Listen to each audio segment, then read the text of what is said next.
মহান আল্লাহ তাআলা শুকরিয়া আদায় করি। আলহামদুলিল্লাহি রাব্বিল আলামিন আর রহমানির রহিম মালিক ইয়াউমিদ্দিন ইয়্যাকা না'বুদু ওয়া ইয়্যাকা নাস্তাঈন ইহদিনাস সিরাতাল মুস্তাকিম সিরাতাল লাযীনা আন'আমতা আলাইহিম গায়রিল মাগদুবি আলাইহিম ওয়ালাদ-দাল্লিন আমিন। আমি গতকালকের যারা বলে যে কোরআন মানবো হাদিস মানবো না,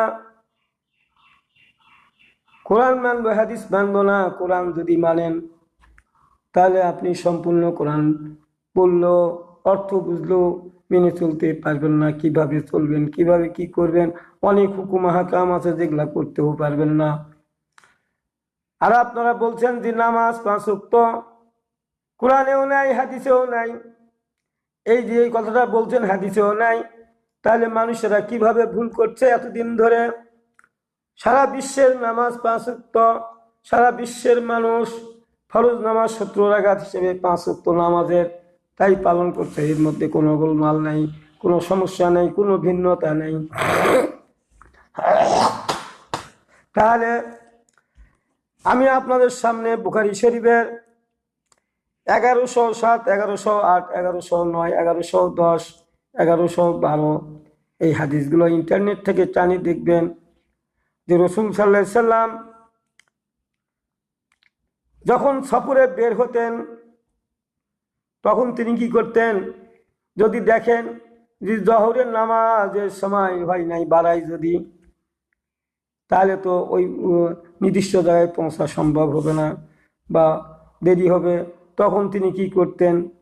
জোহরের আগেই সময় হয় নাই কিন্তু বেরিয়ে পড়লেন, তখন তিনি অথবা বিলম্ব করলেন, জোহরের নামাজ পড়লেন না, আরো বিলম্ব করলেন, তারপরে তিনি বেরিয়ে হয়ে গেলেন, রাস্তা দিয়ে নির্দিষ্ট জায়গায় সফরে বের হলেন। তিনি কি করছেন? তিনি এখানে হাদিসে উল্লেখ আছে জোহর আসর একসঙ্গে পড়েছেন, মাগরিব এশা একসঙ্গে পড়েছেন। তাহলে থেকে ফজর নামাজ তো আলাদা হিসাবে অন্য হাদিসে আছে এককভাবে।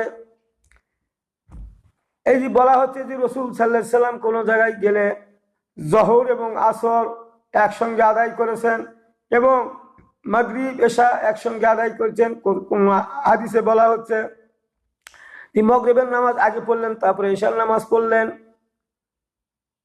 তারপরে অনেক হাদিসে আছে তিনি যখন 2 নামাজ একত্র করে পড়ছেন তখন তিনি কি করেন? আগে জোহরের নামাজ পড়েন, তারপরে আসরের নামাজ পড়েন। আবার কোন হাদিসে আছে আসরের নামাজ পড়েন তারপরে জোহরের নামাজ পড়েন। তো যাই হোক, একসঙ্গে পড়ছেন। তাহলে তো জোহর আসর মাগরিব এশার নামাজের তো সার্টিফিকেট আমরা পেয়ে গেলাম। এগুলো কয়েকটা হাদিসে আছে, আপনারা দেখবেন। তাহলে ওনারা যদি বলছেন হাদিসেই নাই, আরে বুখারী শরীফের হাদিসেই তো আছে, তাহলে আপনারা কি বলে কি পড়ে বুঝে আপনারা চ্যালেঞ্জ করেন?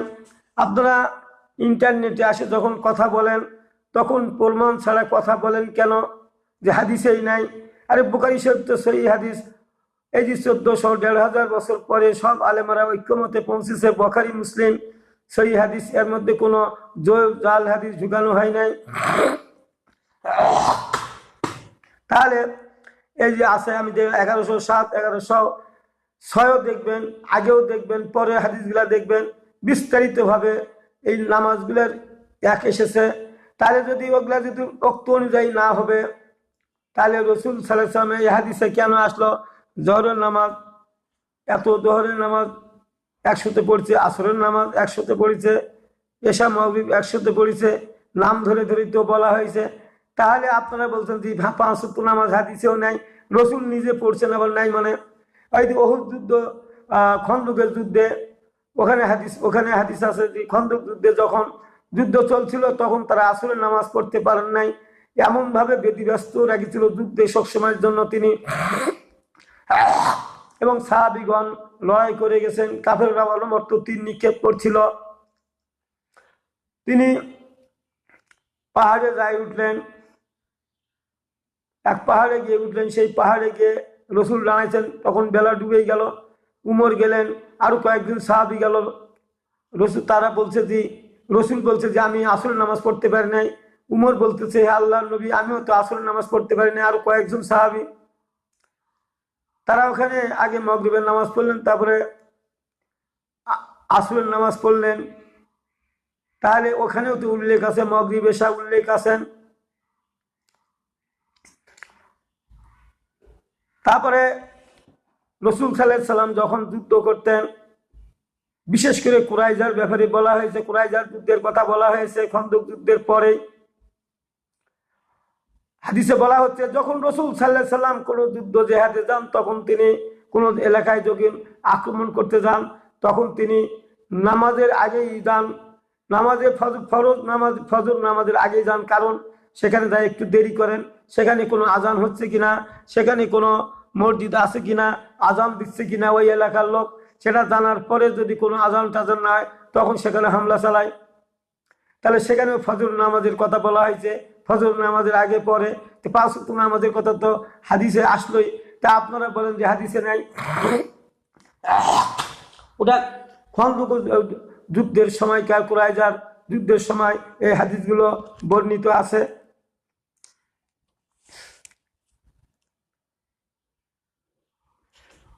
এই যে ফারাজে আইনের যে কথাটা আমি বারবার সকলকে বলি, এই হাদিসটা হলো নম্বর হলো ওই যে 2 কন্যা সন্তান নিয়ে যে মহিলাটা এসেছিলেন রসুলের কাছে, সেই হাদিসটা হলো ইবনে মাজার 2708 নম্বর হাদিস, 2709 নম্বর হাদিস। এই পরপর সব হাদিসগুলোকে দেখবেন ও সেখানে ওই মহিলার কথা এসছে হাদিসে। এটা ফারাজি আইন, 4th হিজরি মুহররম মাসের আইন জারি হয়। তাহলে এখন যারা বলছেন যে হাদিস মানবেন, কোরআন মানবেন, হাদিস মানবেন না, তা আপনি যে রসুলকে বলা হলো ফাকাতিল ফি সাবিলিল্লাহ লা তুকাল্লাফু ইল্লা নাফসাকা ওয়া হারিজুল মুমিনিন, রসুলকে বলা হে রসুল, হে আল্লাহ, হে রসুল তুমি যুদ্ধ করো, লড়াই করো, তোমাকে দায়ী করা হবে এবং তোমাদেরকে জিজ্ঞাসাবাদ করা হবে এ ব্যাপারে, আর মুমিনদেরকে উদ্বুদ্ধ করো। তো রসুল কিভাবে যুদ্ধ করবে, কেমন ভাবে করবে, কখন করবে, এগুলা তো হাদিসের কথা, এগুলো তো হাদিস আসছে। এই যুদ্ধ জিহাদের ঘটনাগুলো, কত শাহাদত হলো, কে শাহাদত পালন করলো, এই কথাগুলো তো হাদিসে আসছে। এই কথাগুলো আপনি পাবেন কিভাবে? তাহলে ইসলামটা তো থাকবে না। তাহলে আপনি পাবেন কিভাবে? কোরআনে তো এগুলো নাই। উহুদ যুদ্ধের ঘটনা কিছু বর্ণনা করা হয়েছে, কিন্তু কিভাবে যুদ্ধ করবেন, তীর দিয়ে করবেন না ধনুক দিয়ে করবেন, কি দিয়ে করবেন, রসুল সাল্লাল্লাহু আলাইহি সাল্লাম তীর ধনুক দিয়ে যুদ্ধ করার কথা বলা হয়েছে, কোরআনের মধ্যে ওইভাবে বিশ্লেষণ ব্যাখ্যা করে কথা বলা হয় নাই। হাদিস যেতুল না পড়িতে এগুলা পাবো কেমন করে? বিচার ফয়সালা করবেন আপনি, জেনা করেছে, তারপরে আপনি জেনা করেছে, মদ পান করেছে, আপনি এগুলা বিচার কিভাবে? এগুলা তো বিস্তারিত হবে, কোনো কোরআনে নাই। তাহলে আপনি রসুলের হাদিস মানবেন না, তাহলে হাদিসে এগুলা বিশ্লেষণ ব্যাখ্যা এসেছে, তাহলে আপনি তো ইসলাম নিয়ে চলতে পারবেন না। পৃথিবীতে দেশ শাসন করবেন কিভাবে, ইসলামী রাষ্ট্র করবেন, পররাষ্ট্র নীতি কি হবে, সকলের সঙ্গে কি হবে, রসুলের কর্মকাণ্ড যেগুলো আপনি না মানেন, হাদিস যেগুলো না মানেন, তাহলে এগুলো আপনি কিভাবে করবেন? এই জন্য কোরআন ছাড়া যেমন হাদিস অসম্পূর্ণ, আবার হাদিস ছাড়াও কোরআন অসম্পূর্ণ। কেন? যে কোরআনের অর্থ ব্যাখ্যা সব রসুল করে গেছেন। তা আমরা যদি রসুলের কথা হাদিস হয়, তাহলে এর ব্যাখ্যা অর্থ যেগুলো করছে সেগুলো তো হাদিস আকারে এসেছে, সেগুলো তো হাদিস আকারে এসেছে। তো এগুলো যদি না মানেন, তাহলে রসুল কিভাবে কোরআনের অর্থ করলো, কিভাবে ব্যাখ্যা করলো, বুঝবেন কিভাবে? ওরাও তো হাদিস আকারে এসেছে। তাহলে এই ধরনের কথা বলে মানুষদেরকে বিভ্রান্ত না করে, বরং সহি আর জাল হাদিসগুলো এগুলো আলাদা করেন, এগুলো আলাদা করে কথা বলেন, না হলে মানুষ বিভ্রান্ত হয়ে পড়বে, সাধারণ মানুষ বিভ্রান্ত হয়ে পড়বে, যাতে করে তারা নামাজ রোজার প্রতি তারা অমনোযোগী হবে, মানুষ অশ্লীলতা একের দিকে যাবে, শিরক বেদাতের দিকে এগিয়ে যাবে। নামাজ রোজা ছাড়া তো ইমানই থাকবে না, নামাজ নাই ইমান নাই। এখন প্রশ্ন হলো যে যদি আপনি কোরআনকেই এক দেন, তাহলে নামাজ কখন কিভাবে পড়তে হবে এগুলো তো ওইভাবে অতটা নাই কোরআনের মধ্যে, তাহলে তো মানুষেরা কিভাবে কি করবে? তাহলে তো খেয়াল খুশি অনুসরণ করে মানুষ ইবাদত বন্দি করবে। এই ধরনের কথাগুলো না বলে আমরা সাধারণভাবে সত্যভাবে সোজাভাবে মানুষদেরকে রসুল যেভাবে বুঝিয়েছেন, সাহাবীগণ যেভাবে চলেছেন, তাদের ইতিহাস থেকে নিয়ে, তাদের হাদিসসমূহ নিয়ে আমাদেরকে সামনে এগুতে হবে এবং আমাদের জীবন পরিচালনা করতে হবে। এখানে দেখেন, এই যে 5 দিনের মাথা, হিজরতের 5 দিনের মাথায় নামাজ ফরজ হলো, সেখানেও 5 ওয়াক্ত নামাজের কথা বলা হয়েছে। 5 ওয়াক্ত নামাজে আবার মেরাজ থেকে যখন ফিরেন তখনও সেখানে 5 ওয়াক্ত নামাজ নিয়ে আসলেন। সেইগুলো হাদিসে, অনেকগুলো হাদিসে আছে 5 ওয়াক্ত নামাজ নিয়ে এসেছেন। 5 ওয়াক্ত নামাজের কথা তো আছে। তাহলে তিনি তো মেরাজ থেকে আসে, হাদিসে নাই বলছেন যে হাদিসে নাই। হাদিসে নাই মানে হাদিস আছে, সব আছে। এই যে আপনারা মাঝখানে আসে যে ফেতনা সৃষ্টি করছেন, এগুলা কথা রসুল বলেই গেছে যে আমি মৃত্যুর পরে অচিরেই কিছু ফেতনা সৃষ্টি করবে। এই ফেতনা সৃষ্টি করতে গিয়ে তোরা বিভিন্ন দলে বিভক্ত হয়ে পড়বে, আর এই বিভিন্ন দলে বিভক্ত হয়ে পড়বে, অথচ একটা দল তারা জান্নাতে যাবে, যারা রসুলের কর্মকাণ্ড অনুসরণ করবে, রসুল যেভাবে চলেছে সেইভাবে করবে, আর তারাই হবে জান্নাতি দল।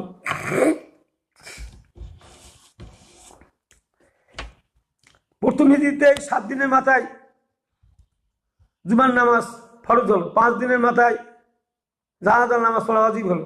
তাহলে বলেন 7 দিনের জুমার নামাজের তো কথা তো আছে, যে ফরজ হলো যখন, তখন তো ওটা আপনি কোরআনে পাবেন না। এটা তো রসুল এটা এক করে দিল, রসুল তো এটা নির্দেশ করে এটা ঠিক করে দিল। কেবলা পরিবর্তন হয়ে গেল সূরা বাকারার 44 নম্বর 142 144 নম্বর আয়াতে কেবলা পরিবর্তন করে দেওয়া হলো না। তাহলে তো কোরআনই বলা হয়েছে কেবলা পরিবর্তন করে দিয়ে। তো কেবলা পরিবর্তন করলে পরিবর্তন করলাম, কি করবো তাহলে? নামাজ পড়তে হবে এই দিকে মুখ করে। তো এই কথাগুলো বলা হয়েছে, আপনারা এইগুলার ব্যাপারেও সমালোচনা করেছেন।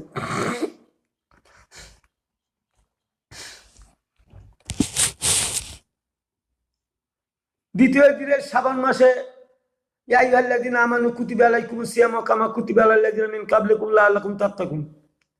যেমন দ্বিতীয় হিজরিতে আয়াত নাযিল হলো, তোমাদের উপর রোজা ফরজ করা হলো যেমন তোমাদের পূর্ববর্তীদের উপর রোজা ফরজ ছিল। কয়টা ফরজ করা হলো? রোজা তো ফরজ, এই আয়াতে তো বলা হয়নি। এই আয়াতে তো রোজা কয়টা পড়তে হবে সে কথা তো বলা হয়নি। এখানে বলা তোমাদের উপর রোজা ফরজ করা হলো যেমন তোমাদের পূর্ববর্তীদের উপর রোজা ফরজ হলো। তো কয়টা রোজা সেটা? এই জন্য হাদিসের প্রয়োজন। কয়টা? রসুল বলে দিলেন 30টা করে রোজা থাকতে হবে, 30টা করে রোজা থাকতে হবে। তাই তো হাদিস মানতে হচ্ছে আমাদেরকে বাধ্য হয়। কোরআনে তো সব কথাগুলো ওভাবে আপনি পাবেন না। কার কতটুক জমি কোরআনে বলে দেওয়া হয়েছে এটা ঠিক, ফারাদি আইনটাতে কিছু কথা বলা দেওয়া হয়েছে, আইনগুলো বলে দেওয়া হয়েছে, স্পষ্টভাবে বলে দেওয়া হয়েছে। যেমন ওটা পাওয়া গেছে, ওটা পাওয়া গেছে, যেটা পাওয়া যায় না সেটা তো হাদিস দরকার ভাই, সেটা তো হাদিস দরকার। আপনারা ওইভাবে বক্তব্য দিচ্ছেন, সাধারণ মানুষেরা বিভ্রান্ত হয়ে পড়ছে।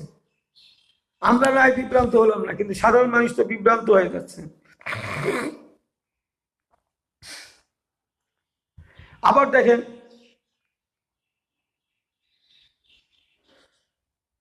ওসিয়ত যেটা করেছিলেন ফারাজে আইনে, সে ওসিয়ত তো পরবর্তীতে অন্য আয়াত দ্বারা রহিত হয়েছে।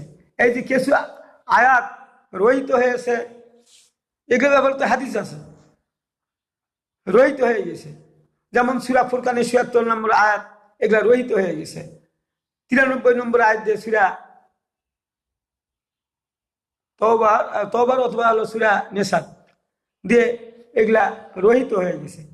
তাহলে এই জিনিসগুলো তো আপনাকে হাদিস লাগবে, হাদিস ছাড়া তো এগুলো হবে না। অনেক জিনিসের সমাধান হবে না, সমাধান তো পাবেন না আপনি কোরআন পড়ে।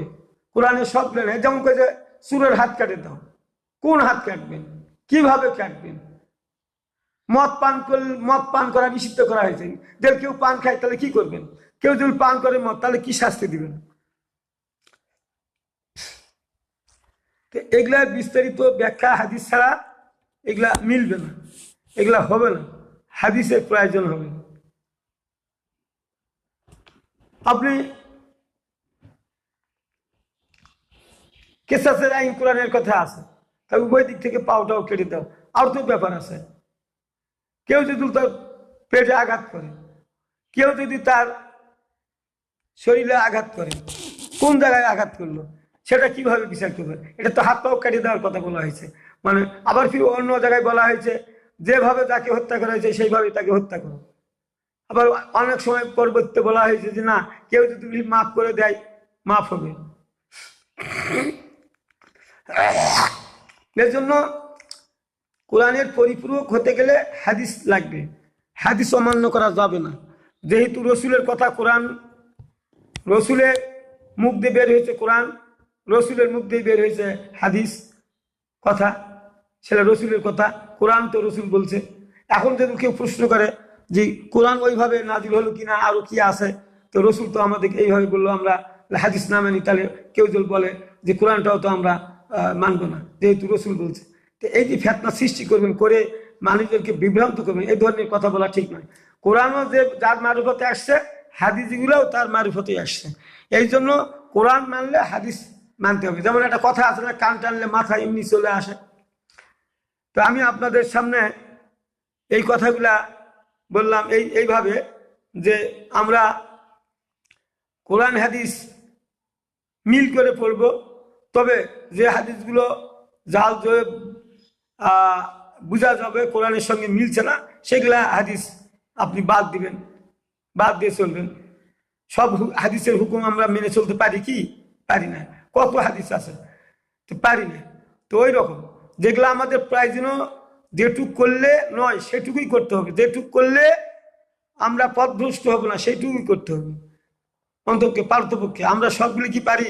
আমাদের দুনিয়ার জীবনে আল্লাহ আমাদেরকে খাওয়া পড়ার ত্যাগ দিয়েছেন, ব্যবস্থা করে দিয়েছেন, সেগুলো রুজি রোজগার করতে হবে, সেই কাজগুলো আমাদের করতে হবে।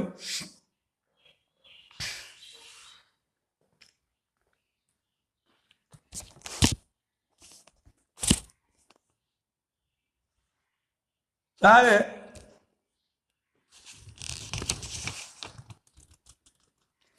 ভয়কালীন নামাজ কিভাবে পড়বেন?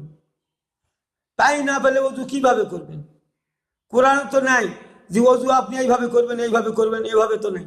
আছে কোলে পর্যন্ত ধুবেন, মুখমণ্ডল ধুবেন, হাত ধুবেন, কুলি করবেন, আর টাকনি পর্যন্ত ধুবেন, এটা ফরজ। তো তারপরে তো আরো কিছু ব্যাপার আছে, সেগুলো আপনি বিস্তারিত পাবেন কিভাবে? কোরআন তো ওটা পাবেন না অতগুলো। পানি না ফেললে আপনি অজু কিতে করবেন? সে কথা কোরআনের মধ্যে স্পষ্ট কি বিবরণ দেওয়া হয়েছে তা আমার জানা নেই। এই যে কথাগুলো আসে, তো এমন তো মুস্তালিক যুদ্ধে পানি না পাওয়ার কারণে এটা হলো অবস্থা, যে তো এমন করে নামাজ পড়ো। বহু মাসলা মাসাইল আছে যেগুলা হাদিসের প্রয়োজন, যেগুলা কোরআন পড়ে এগুলা মাসাইল গুলা খুঁজে পাওয়া যাবে না, মাসাইল গুলা খুঁজে পাওয়া যাবে না। এই জন্য হাদিস আমাদের প্রয়োজন। এই জন্য হাদিসকে অস্বীকার করলে রসুল বলছে যারা আমার হাদিস শুনে মানলো না, তারা আমাকেই মানলো না, আমার কর্মকাণ্ডই মানলো না, তারা আমার দলভুক্ত নয়। তো রসুলের কথা, রসুলের কর্মকাণ্ড যদি আমরা না মানি, হাদিস যদি না মানি, তাহলে আমরা তো এই কর্মকাণ্ডগুলো রসুল কি করছে, সাহাবী কি করেছে, এগুলো তো আমরা পারবো না। এই জন্য আমাদেরকে নামাজ ঠিক রাখতে হবে, রোজা ঠিক রাখতে হবে, মিথ্যা কথা বলা যাবে না, আমানতের খেয়ানত করা যাবে না, সত্য কথা বলতে হবে, মানুষদেরকে দান খয়রাত করতে হবে, মানুষের উপর দয়ালু থাকতে হবে, মানুষদের সুখ দুঃখে পাশে থাকতে হবে। এগুলো আমাদের করতে হবে। এগুলা করে আমাদেরকে ওই কাজগুলো করতে হবে যাতে যারা দুনিয়াতে জাহারাল ফাসাদু ফিল বাররি ওয়াল বাহরি বিমা কাসাবাত আইদিন নাস, জলে স্থলে যত রকমের বিপর্যয় দেখা যায় সব মানুষের কর্মকাণ্ডের ফল। মানুষ এই কর্মের দ্বারাই এগুলো হয়, এই কাজগুলো হয়ে থাকে, মানুষের দ্বারাই হয়ে থাকে। মানুষেরাই গন্ডগোল সৃষ্টি করে, মানুষেরাই গন্ডগোল তৈরি করে।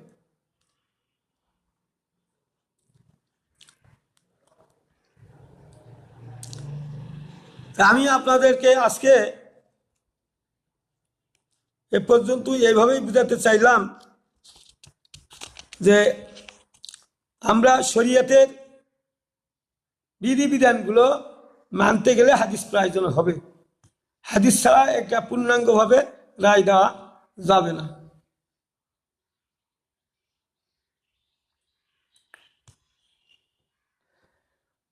সুদ কখন নিষিদ্ধ হয়ে গেল? সুদ 8ম হিজরিতে নিষিদ্ধ আইন পাশ হয়। সূরা বাকারার 278, 279 আর সূরা ইমরানের 130 নম্বর আয়াত, এই আয়াতগুলো রহিত হয়, মানে স্থগিত করা হয় যে এই কার্যক্রমগুলা চলবে না, পরবর্তী কার্যক্রমগুলা চলে এসেছে। তো এই কারণে আমি আপনাদের কাছে বোঝাতে চাচ্ছি এই কথাটা যে শরীয়তের বিধিবিধান বুঝতে গেলে হাদিস প্রয়োজন, হাদিস লাগবে। এই জন্য হাদিসকে বাদ দিয়ে কোরআন দিয়ে আপনি চলতে পারবেন না। এই কারণে আল্লাহ নিজেই বলছে মাইতুর রসুলা ফাকাদাতা আল্লাহ, যারা রসুলের কর্মকাণ্ড করে তারা তো আমারই কর্মকাণ্ড করে। রসুল যা করেছে তাই আমাদের করতে হবে, রসুল যা করছে তাই আমাদের করতে হবে। আর এটা আল্লাহর হুকুম যে যারা রসুলের কর্মকাণ্ড করে তারা তো আমার কর্মকাণ্ড করে, আল্লাহ বলছেন। তাহলে আল্লাহ তো স্বীকৃতি দিলেন রসুলের কর্মকাণ্ড করে, আর আপনি রসুলের হাদিস মানবেন না? মানে রসুলের হাদিস মানবেন না, এটা কোথার থেকে পাবেন? আল্লাহ তো রসুলকে অনুসরণ করার কথা বলা হয়েছে, কুলিন কুনতুম তুহিব্বুনাল্লাহ ফাত্তাবিউনি ইয়াগফির লাকুম যুনুবাকুম আল্লাহু গফুরুর। হে রসুল, তুমি বলে দাও তোমার উম্মতকে, তারা যদি আমাকে ভালোবাসে তাহলে তারা যেন তোমার কর্মকাণ্ডের অনুসরণ করে, আনুগত্য করে, তাহলে আমি আল্লাহ ভালোবাসবো, গুনাহ খাতা মাফ করবো। আল্লাহ তো শর্তই দিয়ে দিলেন যে তোমরা রসুল যা করবে তাই করবে। তো রসুলের আপনি হাদিস না মানলে রসুলের কি করেছেন আপনি বুঝবেন কি করে? আল্লাহ নিজেই বলছেন যে রসুলের কর্মকাণ্ডের সাথে নিজের কর্মকাণ্ড মিলান। তাহলে আমাদেরকে এখন বুঝতে হবে যে কোরআন যেমন মানতে হবে, হাদিসও মানতে হবে। তবে হাদিসের মধ্যে কিছু জাল জয়ীফ হাদিস আছে, ওগুলাকে বাদ দিয়ে আমাদেরকে বেছে বেছে চলতে হবে। যেগুলা কোরআনের সঙ্গে মিলিত আছে সেগুলোর ব্যাপারে তো কোনো আর একই নেই, প্রশ্ন করার অবকাশই নেই। আল্লাহ আবার দেখেন এখানে বলছে যে তারাই তো ইমানদার যারা আল্লাহ এবং রসুলের বিনিময় আনার পরে তাতে সন্দেহ পোষণ করে না।